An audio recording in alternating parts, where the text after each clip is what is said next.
Welcome to the Plan B CRNA podcast. I'm your host, Bobby Jones, and I'm so excited that you're here. The Plan B CRNA podcast is the only show made specifically for nurse anesthetists who are exploring options outside of their traditional career paths. This is the place to expand your mind and your goals as we uncover new ways to produce side income together. Join me for some honest, unscripted discussions with other CRNAs who are transforming their financial lives. This episode is brought to you by On-Call Capital. On-Call Capital is dedicated to educating CRNAs and other healthcare providers about investing outside of the traditional stock market. On-Call Capital also provides opportunities for you, yes, you, to create passive income and generational wealth while also lowering your taxable income through investments in the apartment and alternative investment spaces. If you haven't hit subscribe yet, make sure you do that right now so that you don't miss an episode. Thanks so much for joining me today. And now, on with the show. Welcome to another Provider Spotlight episode of the Plan B CRNA podcast. Our guest today is Tammy Smit, a CRNA in the Dallas-Fort Worth area. She has a financial plan B with multiple streams of income, and she wants to encourage others to find theirs as well. I'm looking forward to getting down into it and hearing about her experiences in active real estate investing. So I've been really looking forward to this show for a while. Welcome to the show, Tammy.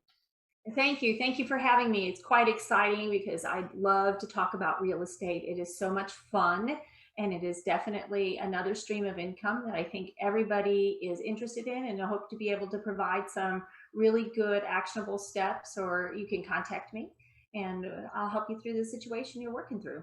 Cool. Well, and I love how you describe your real estate pursuit as being fun. A lot of people don't think about investing as a particularly fun activity. It's more of a chore or something that they kind of have to do. So that's great to hear that you enjoy it. I'm looking forward to hearing why. So let's get into it a little bit here. Let's hear about how you actually got started on your plan B. Okay, my plan B was quite by accident, and it had to do with trying to go to anesthesia school. I went as a single mom, and so of course everybody thought I was crazy. And I had a house, and I thought, okay, well, I'm going to have to downsize and save money so that I can get through school.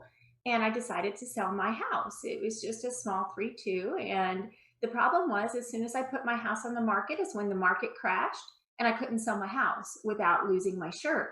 So plan B, let's rent it out. And so I became quite the accidental investor, just trying to make things work financially. And that's how I got started. And then a few years later, after anesthesia school, I was working with another CRNA, and she said, hey, I just went and bought one of these expensive guru courses on how to invest. And I'm like, stop, that is too much money. It is an insane amount of money. And I said, no, there's this local guy who does mentorships for a year. Why don't you go talk to him? And so she did. I was kind of shocked. And she came back and she said, okay, I got my money back from the guru program because this other guy is just a fraction of the cost and we get to meet with him every week.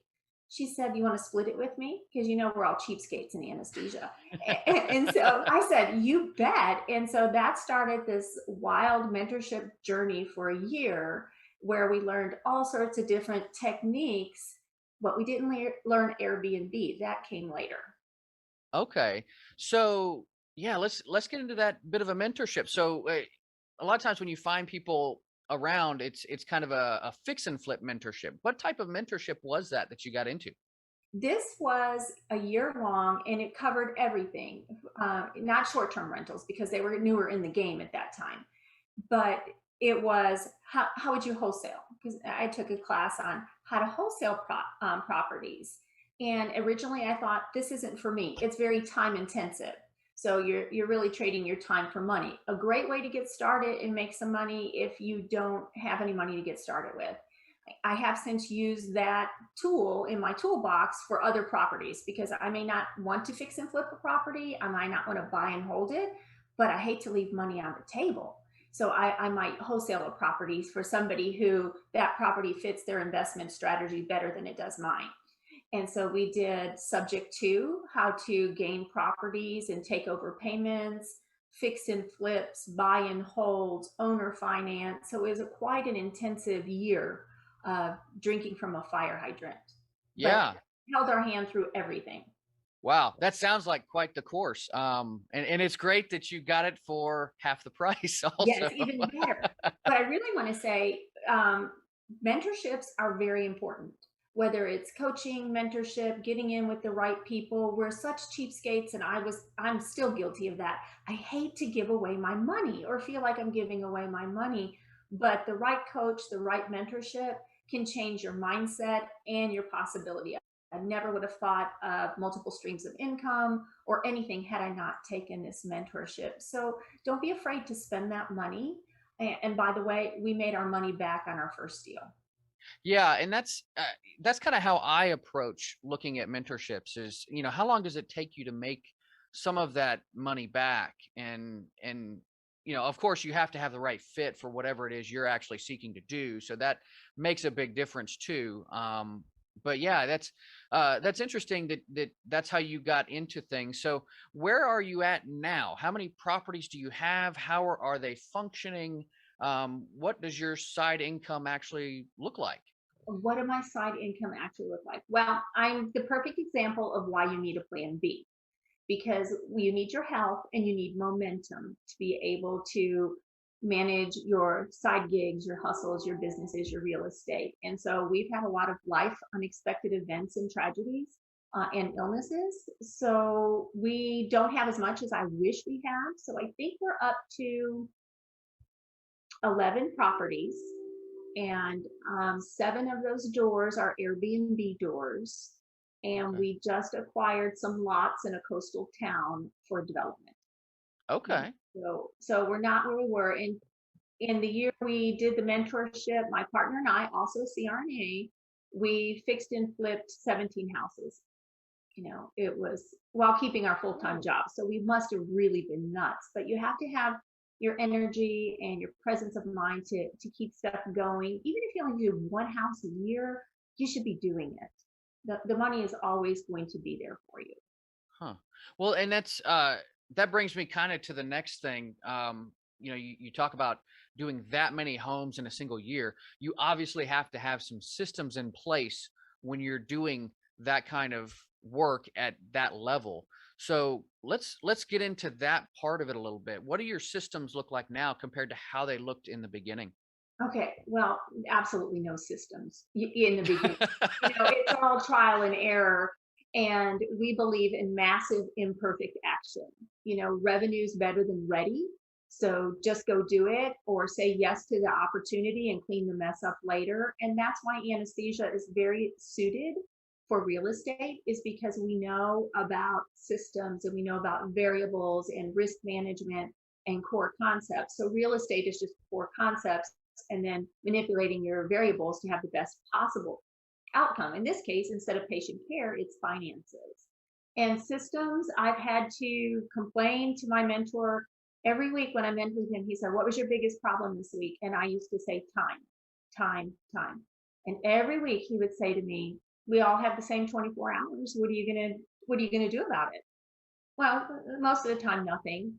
That's human nature. I wish it wasn't so, but I became an advocate of uh, virtual assistants. So I use virtual assistants, or I use short-term workers to do some things. And sometimes it works out well, and sometimes not so well. And the pandemic also changed things. Before the pandemic, on our Airbnb, we had outsourced housekeeping. I can run my seven doors from my telephone on the app. That's not hard to do at all. It was the housekeeping and the stuff that requires you to be present. And after the pandemic, you had to navigate the risk of all those properties, hoping that everybody's going to pay. And so we took over the housekeeping ourselves because our Airbnb is in a hospital district right where we work. But systems, certainly, appropriate apps, bookkeeping. I wish I would have started that at the beginning. It's my weakness. I hate it. And so I'm really working on getting that automated because it's so essential to any business. And apps. And then even though you outsource things, you need to make sure you're following up on those. Housekeeping, I'm frustrated with because my houses have to be spotless. If you're coming in to stay in my home, it has to be spotless because we're healthcare workers. We're right down the street from, COVID Central in the past year. It has to be sparkling clean. And I find that some people don't clean according to my standards. So systems are really, it's really not that hard. As long as you can get for me, as long as I can get a bookkeeping system, and that's outsourced to virtual assistants. Perfect. Perfect. Well, and I take it all of your properties are pretty much in a central location, or are they kind of spread out across several cities?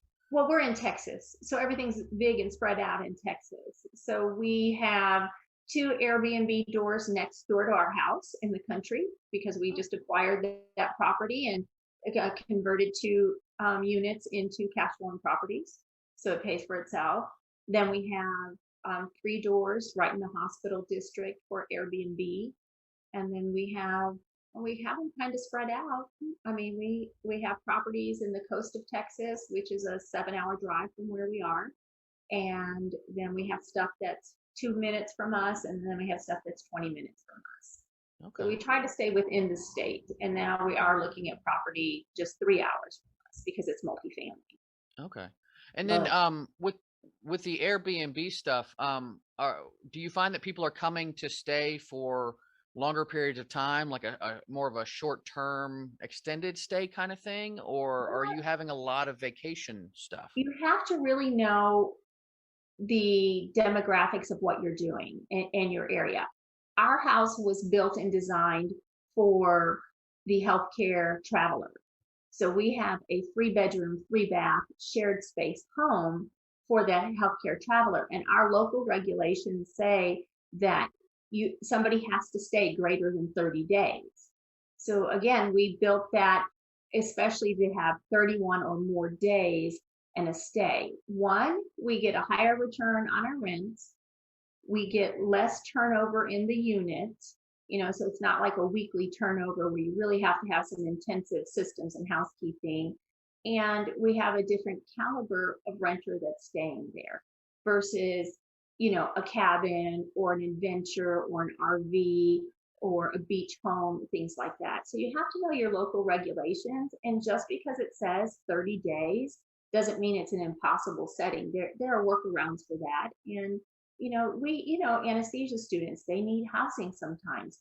What a great thing to add a room, use your empty room, your pool house, whatever, turn it into a quick Airbnb, and you learn the fundamentals of real estate investing with what you have. Cool. Cool. Well, I like that you mentioned the regulations. How have you found that certain regulations have changed since you got started, and where do you think they're headed? Ours fortunately haven't changed in our area. So it's the 30-day rule. But more and more states are having where they're outlawing short-term rentals or putting in 30 days. The more restrictive ones will say that you can't have it for more than a week, so that you're allowed federally on your taxes to outsource your house for 14 days and not have to claim that income. But, so federally, you might have the Augusta rule, but then you have to go to your local standards as well and make sure. And if you're in an HOA area, you've got to check your HOA guidelines to make sure they're not saying no short-term rentals. So before you get started in it, you really need to know that. Otherwise, you're going to be investing money and not being able to get it back. So knowing your regulations, your HOA, your neighborhood, your local government is important for you to establish what you can do with your Airbnb. So cool. There are so many different nuances to all of this, and every different type of investing. It is very different, and a lot of it is local too. And so, Well, and it um, sounds daunting, but it's just a workaround. Once you mhm, get going, it is so much fun. And your return on your investment is much greater than a long-term rental. Little yeah, more work, a little more effort, but once you get it systematized, it's easier cash flow. yeah.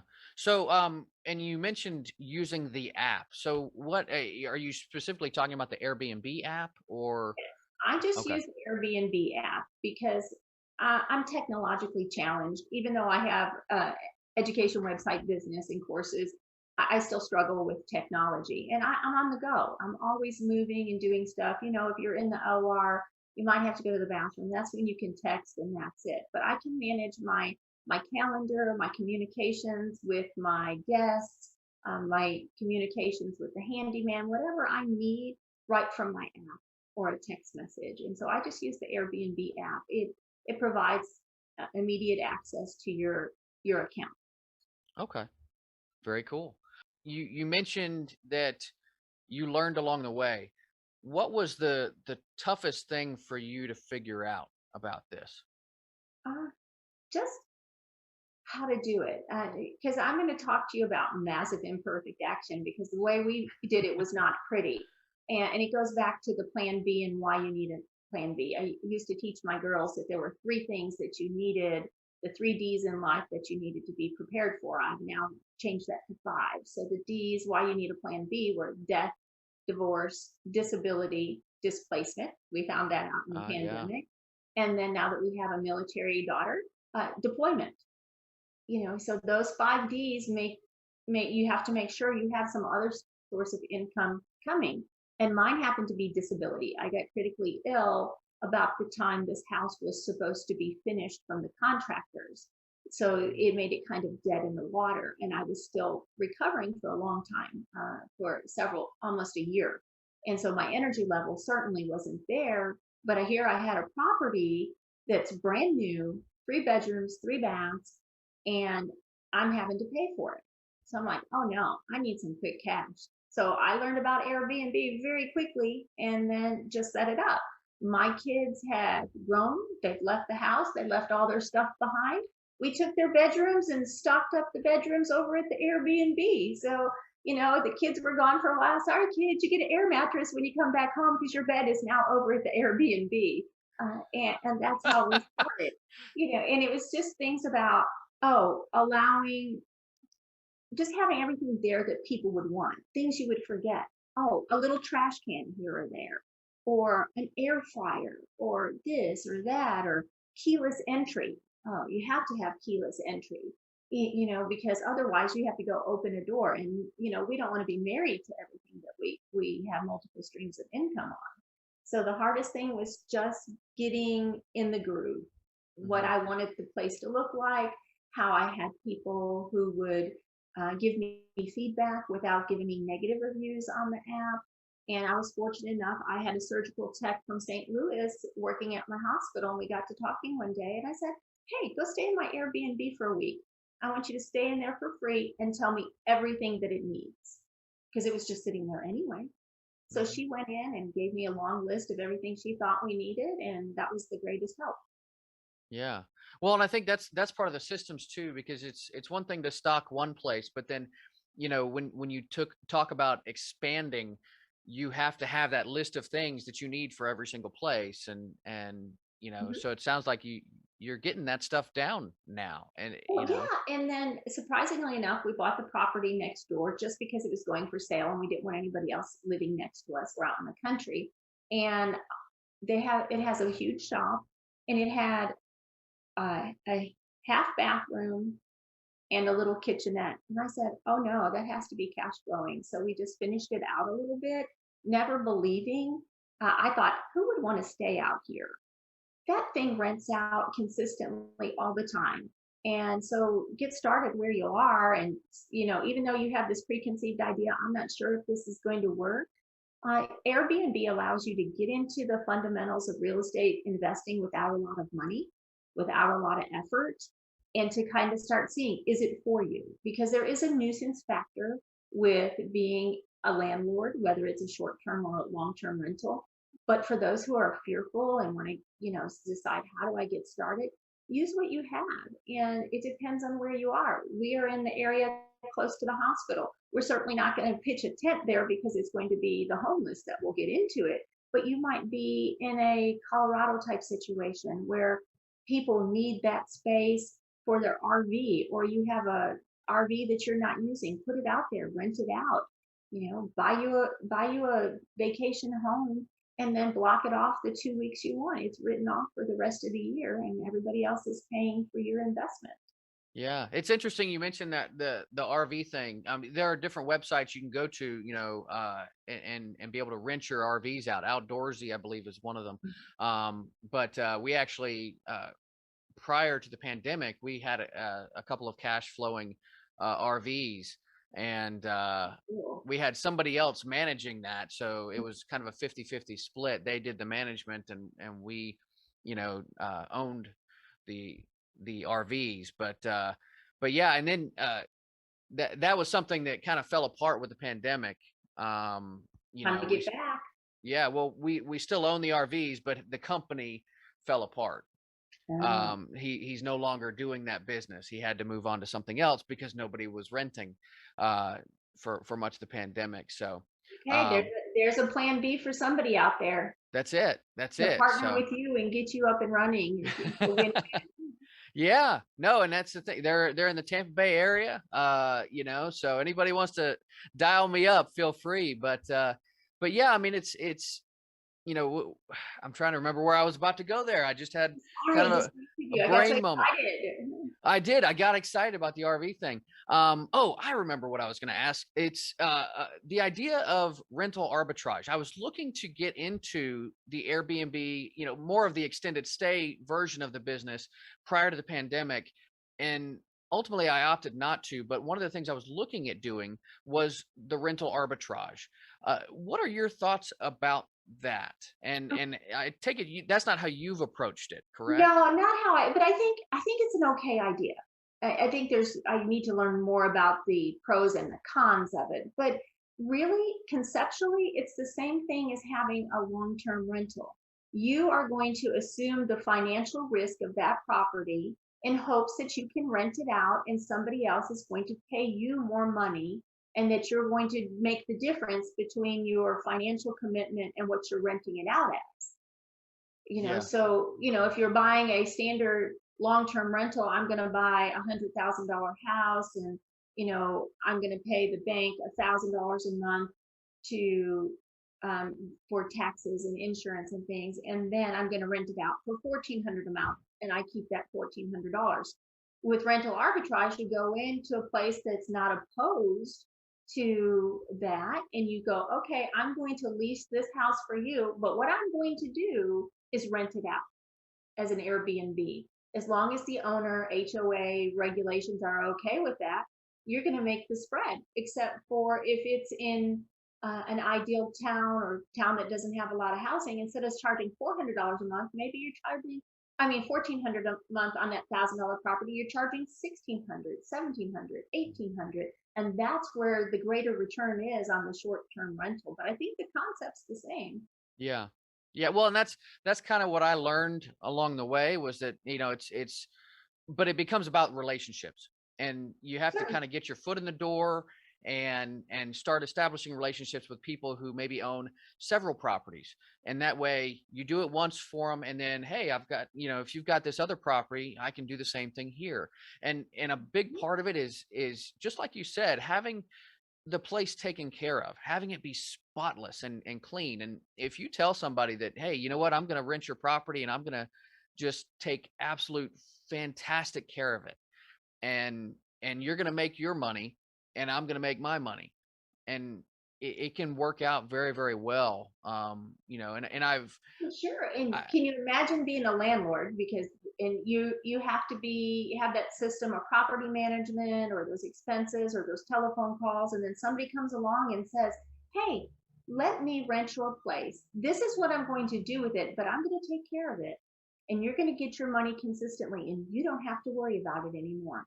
There are landlords that are going to eat that up Mhm. because they're tired. These small landlords for 0 to 10 properties are totally tired and annoyed with tenants and toilets.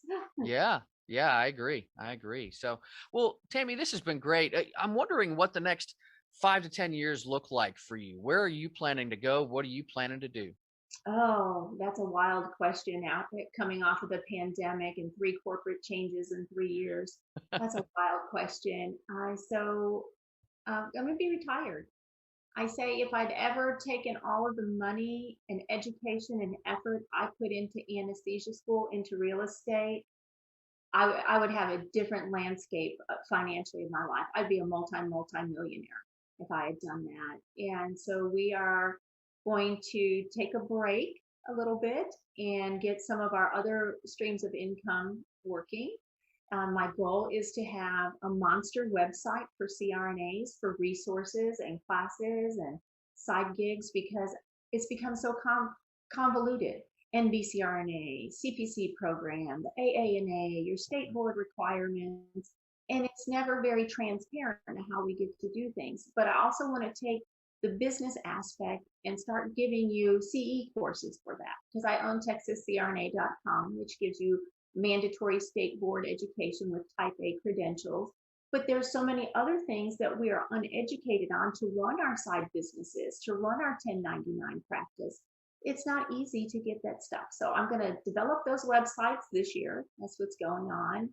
And I would like to tell you we're taking a break for real estate, but that probably won't happen. My husband has come along just fine, and he is Mr. Social, and he is looking at 3 properties right now. So he said, "Oh, honey, we bought another house. You figure out how to manage it and fund it and stuff like that." So I expect that we'll have 5 or 10 more properties in the next 5 to 10 years, and I'm not going to be punching the clock 5 days a week.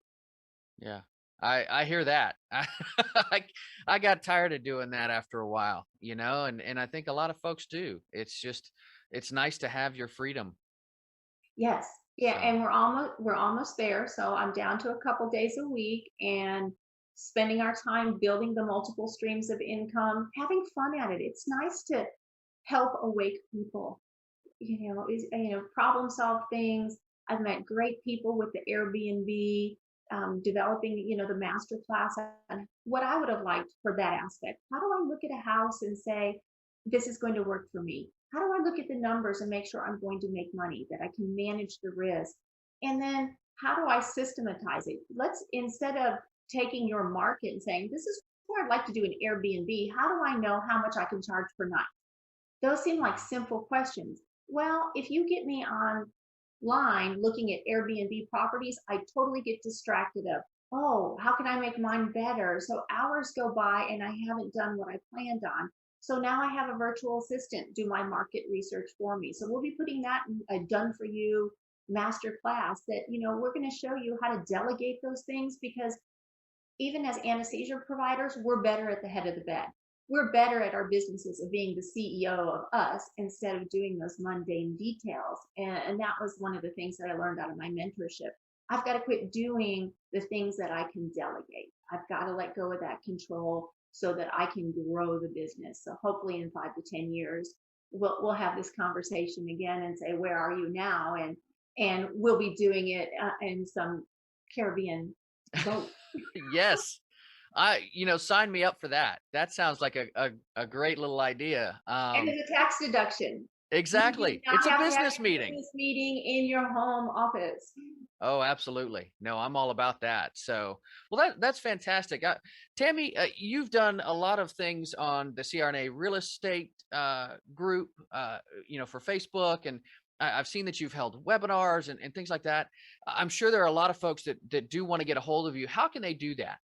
Well, they can do that. I have a private Facebook group and it's Airbnb Kickstart. Started that this year to get that community, community going. And if you're a CRNA, just text me on my cell phone. That number is 817-991-2709. I am Central Standard Time. The only thing I ask is that you don't text me after 9 p.m. Central Standard Time. We are a 24/7 organization, so people think my phone is a 24/7 organization. But I'll help you in any way that I can. You can text me at 5 o'clock in the morning. I do not mind, but I do need a little bit of sleep. Yeah, I think we all do, but man, this has been great. Thank you so much for all of your time and wisdom today. I really appreciate it, Tammy. Well, and thank you for doing the Plan B thing. We were all excited to get into anesthesia school, and that was the mountain that we were climbing. And then when we got there, we realized it was just a plateau. We are all overachievers, and we go, what's next? And what are we doing forward? So I encourage people to get that Plan B going because there is death, divorce, disability, displacement, deployment. And how about discouragement? the life cycle of a CRNA, you're burned out after year 3 because you killed yourself in school and you killed yourself trying to get your student loans paid off, and then there's the burnout. So rejuvenate yourself with a side gig that you can have fun with. Yeah, absolutely. Thank you again, Tammy. This has All been right, a thank you. pleasure. Tammy packed so many nuggets of information into our discussion today. And I can tell that this is a show that I'm going to get new information from every time that I listen to it. But I want to hone in on the idea of taking massive, imperfect action here. So often I see folks get hung up on minutia that causes them to miss out on great opportunities. We live in an imperfect world and there is no perfect path to take, but taking action is the only way to actually move your dreams forward. And I use the word dreams here intentionally. Yes, dreams are highly important, as is visualizing the things that you want in life. But a dream without action is just a wish. And I don't know about all of you, but I'm tired of just hoping for success. After listening to Tammy, I'm ready to get out there and make something happen. Sure, I'll make some mistakes, but I'll learn more by doing that anyway. That's going to do it for us today. I hope you'll join me next time on the Plan B CRNA podcast. Thank you so much for joining me for another episode of the Plan B CRNA podcast. If you haven't already subscribed and reviewed the show, I'd be honored if you took the extra time. It really helps to expand our reach and get the word out about the show. If you're a CRNA who is interested in sharing your story on our podcast, I'd love to have you. Please email me at bobby@oncallinvestments.com for more information. This episode was brought to you by On Call Capital. They are dedicated to helping providers like you develop passive income and generational wealth through investments in the apartment and alternative investment spaces. Feel free to check out their website at www.oncallinvestments.com and subscribe to their free educational email series. You can find On Call Capital on Facebook, Instagram, and Twitter. You can also check out our YouTube page, where you'll find all of the show episodes along with other educational videos. Thanks for listening, and we'll see you on the next episode.